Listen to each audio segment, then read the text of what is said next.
On this week's Keeping It Real, Cam Marston discusses the phenomenon of quiet quitters and what he's learning about it from some of his clients. Quiet quitting is all the talk with my corporate seminar clients these days. Many don't understand it, nor do they understand why someone would do it.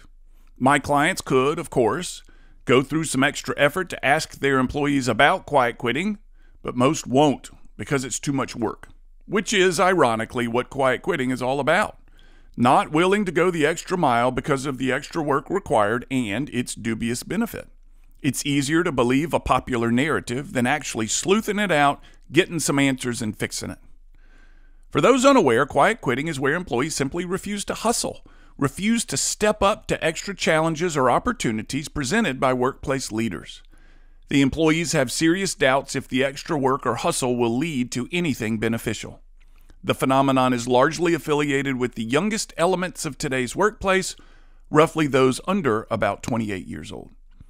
For generations, the workplace assumed the youth would bear the brunt of the hardest work. Called apprentice to master, pay your dues, whatever, the young ones are supposed to arrive early, stay late, and work hard so that they can get ahead. However, many young employees today, the quiet quitters, don't believe that bargain exists anymore. It appears they say the system is about lining the pockets of those at the top, with little thought paid to those doing the entry-level grunt work. There's little reason to believe that pay your dues will ever pay off, they say. It's the way of the past, not of today. Here's what I've seen recently. The workplaces loyal to a pay your dues model struggle with young employees. Their workplace is full of quiet quitters. Any suggestion of pay your dues is met with a quiet response of, "This place is probably not for me." The COVID pandemic, like pandemics before it, took what was eventually coming and put it into our laps right now, here, today. And this workplace attitude is one of them. Others are mental health awareness, virtual meetings, and working from home. They were being discussed. They were on the horizon. But now, post-pandemic, they're right here in our laps.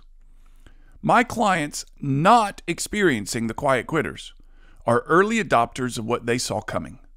Many employers aren't aware of it, or they sense it but are unwilling to accept it. And what is it?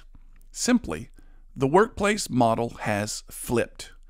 In the thriving, non-quiet quitter workplaces, the senior workers who were once served by the junior workers are now serving the junior workers.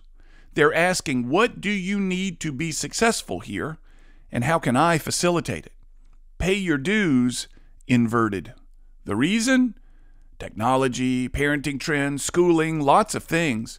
Fight it if you want, but you'll eventually lose. The traditional workplace has flipped, and it is, like it or not, the future. I'm Cam Marston, just trying to keep it real. To hear more commentaries, search for Keeping It Real with Cam Marston on your favorite podcast app, or follow Cam Marston on social media.